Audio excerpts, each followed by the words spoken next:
From a Crocs collab to taking over the entirety of the Super Bowl to finally releasing the Krabby Patty via Wendy's, the Spongebob franchise has honestly been winning this year. And as a proper YouTuber, I'm here to chill out the popularity. No, I'm not eating the Krabby Patty in this video, but I'm here to talk about the most bewildering piece of media to be released using the SpongeBob IP.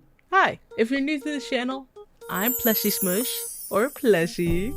Hello. I'm certainly not the first YouTuber to talk about this topic, and I'm certainly not going to be the last YouTuber to talk about this, but in today's video, we're going to talk about SpongeBob in Tehran. SpongeBob in Tehran was released in 2017. The original title was Bob Esfanji der Tehran. Oh, you thought I was gonna say that? No. I'm gonna absolutely butcher everything. And also was directed by Hamid Esmaili Majid Yazdan Paras Hamed Rajabi. And written by Ibrahim Azimi. Don't you love Google Translation? So the storyline, according to IMDb, is the animated story about the friendship of SpongeBob and Patrick in Tehran. It's interesting to know that Bob and his friend Patrick, who traveled to Tehran for the first time, catch their attention with their hamburgers until they notice something happening and Mr. Krabs holding a gun at SpongeBob? Full stop. So clearly the people that made the animation did get a chance to put their stuff on IMDb first. Sucks to suck. This movie is in fact rated 4.7 out of 10. Nope. So you know we're in for a little ride. Hopefully SpongeBob's not the one driving. And by the way, this is a episodic style movie where they're broken into 4 different parts. Now that you know the synopsis, now that you know the rating, let's just jump right into this movie. The episode starts off like any normal SpongeBob day. We got our French ambiguous narrator explaining what's happening. I like the fact that they just straight up rip inserts from the actual cartoon. و البته الان موقع نهاره و همه اهالی شهر دارن از خوردن همبرگرای خرچنگی خوشمزه و مقوی که خریدن لذت میبرن. Ooh, oh, these models are struggling. These models look like they are deprived and hungry. And then we have the Krusty Krab jam-packed. Customers all over the place. Patrick's on the road? Like imagine opening up your front door to want to go to your favorite restaurant and the line is stretching all the way to your front door. Like that is some nonsense. Some nonsense. But then SpongeBob runs out of the secret sauce. So he rushes over to Mr. Krabs to go and tell him. Of course.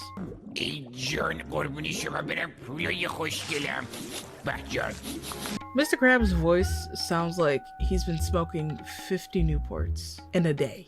And it's the end of the week. What's going on here? Why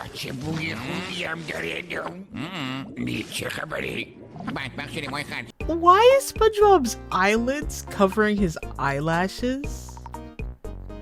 You know what? At least Mr. Krabs is lore accurate. He's all about that moolah.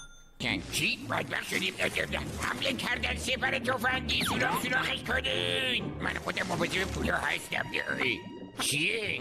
میدونین چه های خرچنگ من خودم کلی سوراخ دارم ببینین راست میگی باب اسفنجی توی؟ آخیش حواسم نبود اشتباه گرفتمت خب حالا بگو ببینم چی شده پلانکتون حمله کرده آره؟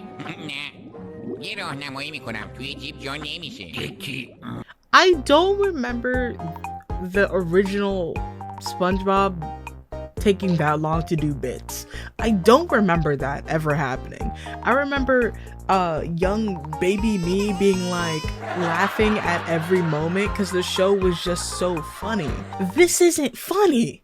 So for the sake of your sanity and viewership duration, I'm gonna be cutting out a majority of like these dead jokes, these like consistent overused trend. Like I'm gonna cut out a lot of this because I don't want you to suffer the 43-minute some odd video I watched because you're here to not watch that, because you're here for the content and my personality.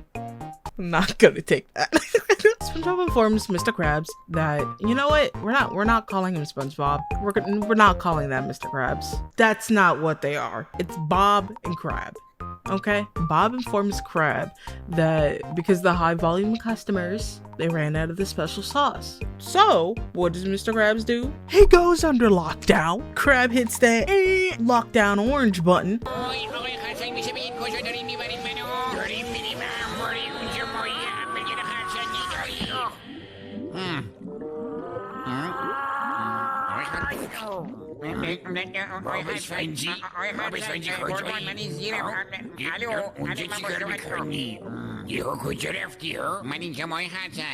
Yo, SpongeBob is a wizard, because how did he go from being squashed to posted up next to a cart? After they search the vault, they go back upstairs, kind of contemplating and planning, and then Squidward walks in saying, hey.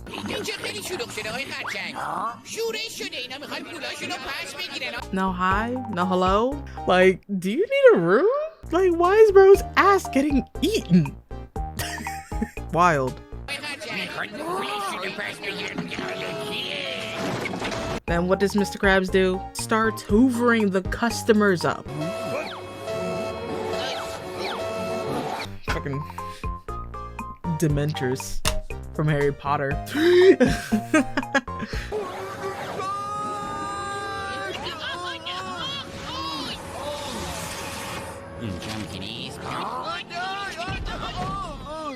Where are the animators getting these models from? I need to know. Because why does Patrick's eyebrows look like they're perma stuck together? Why does he have a unibrow?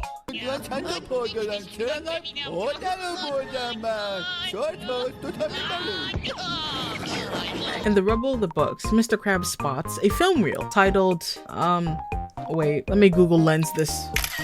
Recipe guide video. Technology, man. Isn't that awesome? By the way, no one caught that film. Like, it was just floating mid-air, then rolled over to Mr. Krabs. Afterwards, they head to the trademark Krusty Krab cinema.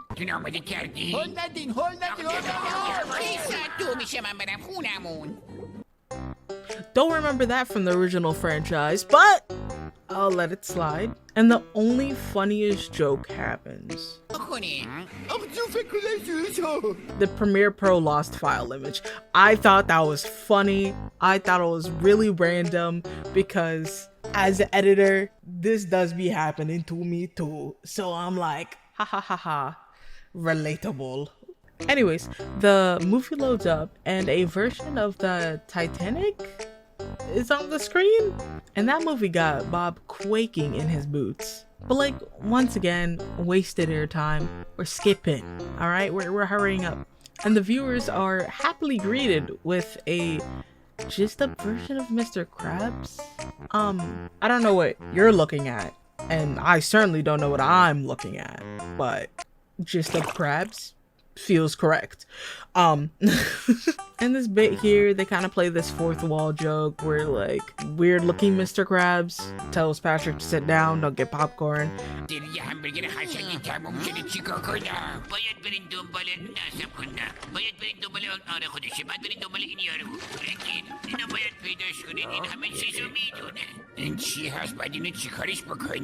So clearly the film says it's the recipe for the secret sauce. However, how are we gonna watch some guy say, oh, go find this other guy, because then you could find out the secret sauce from him? What was the point of having this on a real expensive film? Because I don't know, if you looked real close in the back, you could see my face just sat there very upset because I couldn't get up to get popcorn and you didn't tell me how to make the recipe yourself.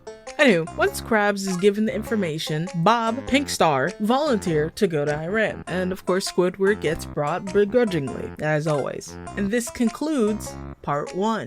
Part 2.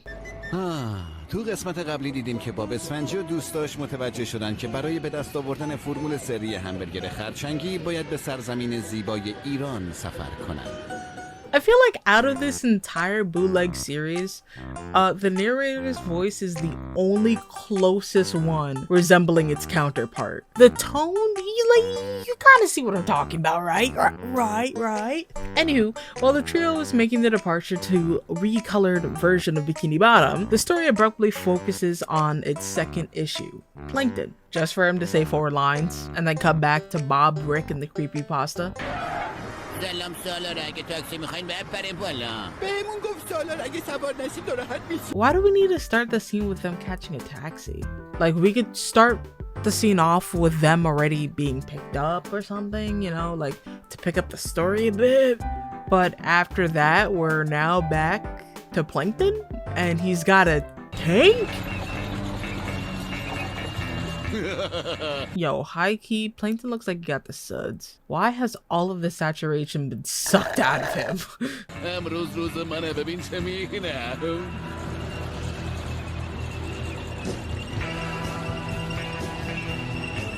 خودتونو برای شکست آماده کنید. خدا حافظ آقای خرچنگ. بکی سه شد.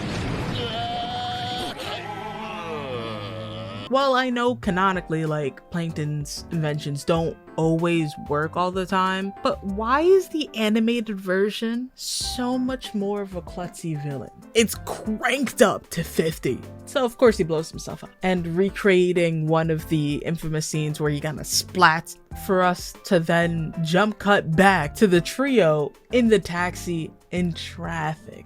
Whoa, look at that schnauzer! These models are really out of hand. Cut back to Plankton plotting outside of the closed Krusty Krab, and then him 30 shades darker inside of the vault.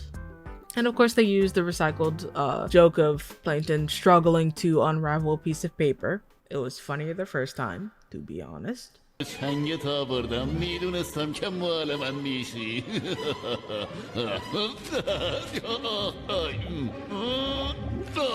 کمرم Wait a minute. Did they just cut to black for a commercial break? Was this aired on TV? Oh my god, Google says it was aired. The vault was a booby trap. We cut back to the trio in traffic still.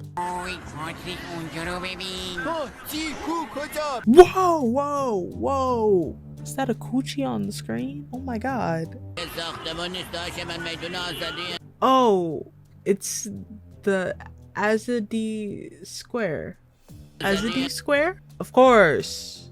Oh, it looks really nice in real life. But like, why did you choose stars to put in the middle? It makes it look like a clip. After the googly moogly over the monument, we cut back to Plank without his ears. Like, genuinely, Plankton needs some Rogaine at this point, because why is his ear so thin? So instead of just walking back to the jump bucket, Broski is just crying in front of the Krusty Krab. And to make it better, he gets violated by a newspaper, and via a convenient plot point, he's informed that SCP, Pink Star, and Bob all went to Iran because they ran out of the secret sauce.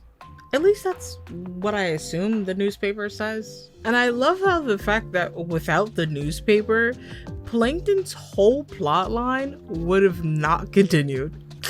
He would have been in the jump bucket just having a day off, plotting and scheming with Karen. But speaking of Karen, he goes and meets up with her, lets her know that he's gonna go to Iran, and then they bubble transition to traffic once a fucking again. They still haven't moved from the clitoris statue, and everybody is vomiting from the car sickness. Like, can we be over this traffic bit? I'm gonna need the story to progress now. Cut to Plank flying over to Iran.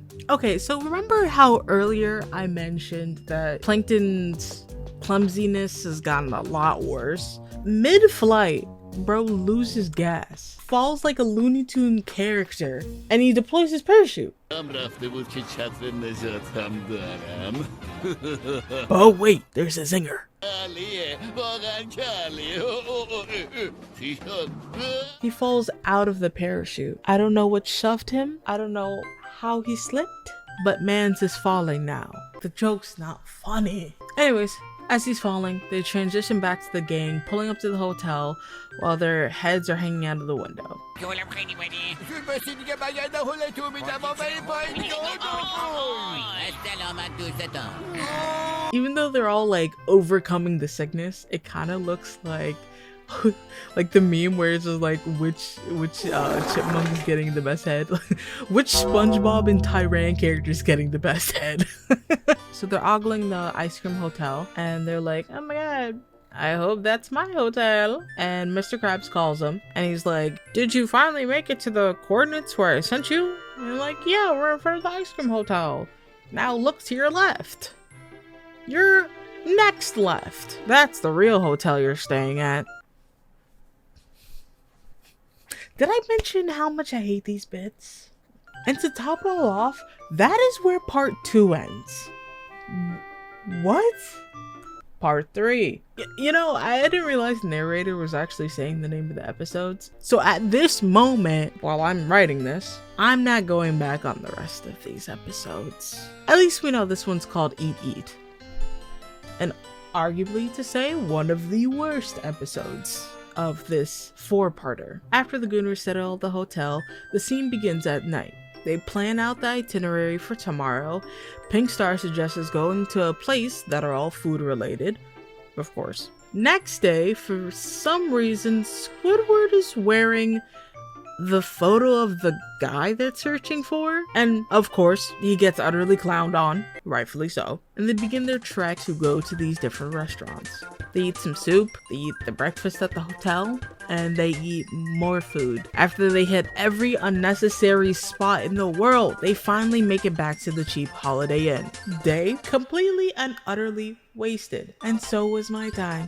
As Bob and Star are laying together in the bed, take it how you will, they realize they didn't even search the hotel rooms properly. So now, in the middle of the night, they start actually doing their job. Oh, don't you love it? Don't you love that? Don't you love that? I love the fact that the hotel rooms are just SpongeBob's actual room. So it just looks like he doesn't know his own house. I know this is 2% nitpicky, but for all of the color changes they do for this movie, they couldn't just turn the window into night instead of keeping it as day. Anyways, while Pink Star is in the bathroom, he finds a hung up photo of the person that they're searching for, which, if this is a hotel room, why is there a hung up selfie in the bathroom? Giving creepy. It's giving creepy. Next day, the squad takes the day seriously and revisits all the places they went to yesterday, and they start to ask the restaurant owners if they know who the guy is. Each place they go, they don't have any luck, however. And of course, not without ordering a bunch of food to go with them. So they settle back at the hotel as the day ends again. داری چی کار میکنی؟ دلم نقشه بخل فردا رو آماده بکنم. آفرین پاتریک. قلبونت. معلوم است داری چی کار میکنی؟ معلوم نیست. باب اسفنجی تو ماموریتمون رو فراموش کردی؟ راست میگه ماموریتمون. بای هر با بختاپوس ما ماموریتمون رو فراموش کردیم. درسته. پاتریک بختاپوس بیایی نزدیکتر تا براتون توضیح بدم نقشه جدید چیه. بگو ببینم. از همین امشب بریم دنبال صاحب عکس. خوبه. پس کی غذاها رو هضم کنیم؟ پاتریک راست میگه، پس زودتر بریم بخوابیم خدافظ.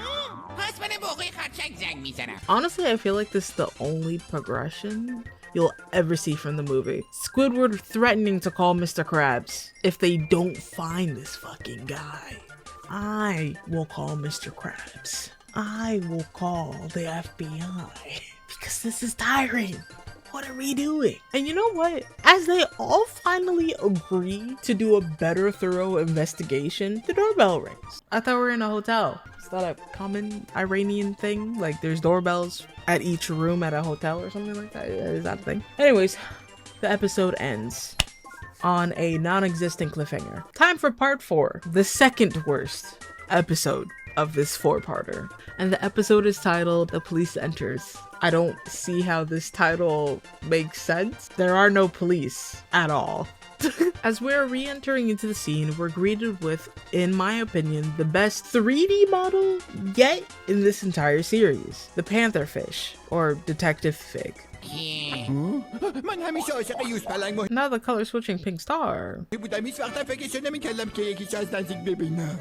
معرفی میکنم و اینک باهوشترین ماهی 7 دریا. My first problem with this is the fact that why is Squidward saying he is the best detective in the 7 seas? Like, how does he know that? Detective Fake is basically our version of Google Lens, but for people. He looks at a photo of the real SpongeBob and Patrick and actually calls these knockoffs by those names. However, once he's handed the photo of the guy they've been looking for, he has nothing to say other than his cousin? Sir, like, how is your only excuse to say that's not the person? Because their clothes aren't matching. SpongeBob and Patrick's entire models don't look like the real ones. How are you gonna call them by that? Once revealed that he doesn't know who the motherfucker is, he lets us know his cousin works at the hotel as a chef, but then also pieces together that the guy in the photo works as a chef. Even to say that his eyes are red because of the grease from the fryers. So Star and Bob asks the Panther what's next, and he says they gotta go north. North for what? I don't understand how this handy dandy plot device suggests that they go north. The viewing experience for this movie is so hair pulling, but they can't because it's Thursday, and over in Tehran, people start the day on a Saturday? Okay, did not know we were being educated. And also the fact that there's a soccer match and Old Detective can't miss that. You come to Tehran and you think you could miss a soccer game? A derby game? Fuck it, we ball, I guess. Next day, they struggle to hop on a bus and they do this little skit where they can't get the bus properly. Once again, I'm skipping that because it's a waste of time. And for some reason, Pink Star got a full set of chompers. Never had that from square one of this animation, but okay. Before we fully skip over this bus moment, by the way, can I just note that the inside of the bus looks like the Dallas Cowboy cheerleaders' uniforms? Also, another note. چوله دیگه چیه؟ به قسمت‌های از خیابان که توسط برخی از ادارات کنده شده اما توسط اونها هرگز پر نمی‌شود، چاله و چوله گفته می‌شود. What are we in Dora? Why are they explaining potholes to me? I live in New Jersey. I know potholes. Next scene. They're at the derby game. Sorry, soccer game. First Americans. The commentator is doing a lot of yapping, and honestly, I would have rather seen footage of a game rather than just watching the announcer speak. At some point, the narrator gets bombed with an RPG. Tehran, I don't know if that's a good look or not, but I won't say anything. Bob and Pink are rightfully flabbergasted that the announcer got bombed, and Pink Pantheress reveals that he actually knows who the person is, all off screen. All of that exposition, all of the plot and all of the reasoning for these characters being in this location has now been resolved by a whole other person, and now they're sad that they have to go back home. I'm sad that I have to be at my home watching this. And in the last few seconds of this footage, they cut to Plank getting hit by a soccer ball. I don't know how he made it here. And where is the SCP monster? Did they just completely leave Squidward at the hotel without any of us knowing? Because he was fully prepared to come with them, and we just don't ever get him back in the scene ever again. For me, we're the YouTube video that I used to watch this, and apparently for another YouTuber, wherever they found this version of the movie, it continued on. Here's a tiny little insert from their video. Mr. Krabs got a job selling merch because they needed a side plot that went nowhere, and this is the first we've seen of it. He already took up a second job, even though they're about to get the secret formula. And that was it. You know, I'm happy for it to be done, but then I made my day worse by learning there's 2 more of these, therefore making this a series. If you enjoyed this review, please be oh so nice to smash that little like button and probably leave a comment. if you're feeling so. Let me know if you want me to review over the 2 other movies. I think the rating on IMDb was incorrect. Honestly, this should have been like a 2 out of 10. 1.5 out of 10, yeah. At least they got models from somewhere. And my own take on this movie is, I think I learned more about the cultural dishes and cultural society than I learned about the whereabouts of this guy. Goodbye.